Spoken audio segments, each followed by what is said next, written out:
Okay guys, so this is the fast section right before you get to the saddle.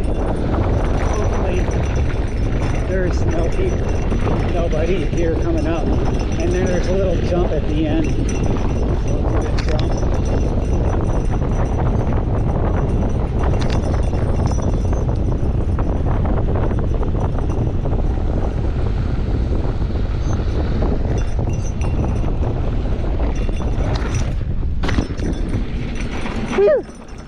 Anyway, I wanted to show you something and talk to you a little bit about steel frames. What's the deal with steel? Why is steel real? Why do we feel that, oh, that's a steel hardtail or that's a steel full suspension? Because there are a few out there that are now steel full suspension, and people are like, wow, that's a steel bike. Why go to all that trouble to get a steel frame, and it's going to be heavier and it's going to be rare? It's not going to be as easy. There's thousands of aluminum frames for less that'll cost less. It'll cost less for aluminum. There's thousands of carbon frames that'll cost more, but some of them actually cost about the same. Why go for steel? And what is it about steel?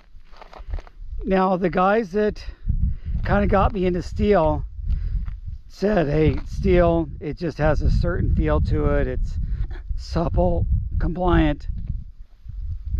And they raved about it. I rode my friend's steel Hanzo for a while. I rode another, my first single speed was a steel Sur 9. And then I rode somebody else's. And then I built up my own eventually, and then you get into the branding of steels and everything like that. I don't think the branding matters as much as how that steel is made and who makes it in the geo, because the geo, when you get to how they flare out the seat stays and the chain stays and how they thin wall it. Now let me show you how thin wall this quad butted steel is. And many say they're double butted or quad butted. This actually, if you could see the angle, has a dent right here. And that's how thin it is in the middle here. I'm not too worried about it. But I am going to get another custom steel, maybe a custom tie, but I'm kind of hesitant on tie because tie is not going to be as fabricated, if you will, and truly uniquely designed unless you really go with a niche builder that's going to do that. But the steel, from what I've known, and this is like my 5th steel bike, it really does give a different feeling to the ride. And yes, we do get a different feel for the ride because of the geometry, because of the tires. There's other things that go into the ride feel, not just the frame material. But steel definitely has a unique look. There's also the look factor. I kind of like a bike that has a unique look. One of the steel frames I've been looking at that looks really cool is called Corey, and it's made in Wisconsin.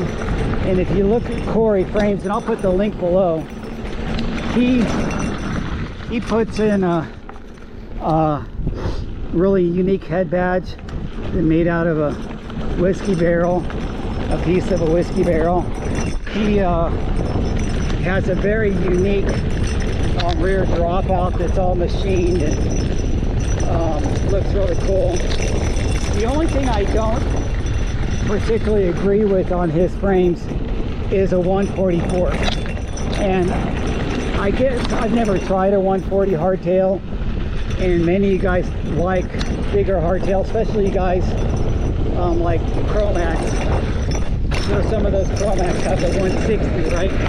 So look at that, was nice little little drifty there. But some of you guys have the nice Chromac frames, and they're great with the 150, 160 forks.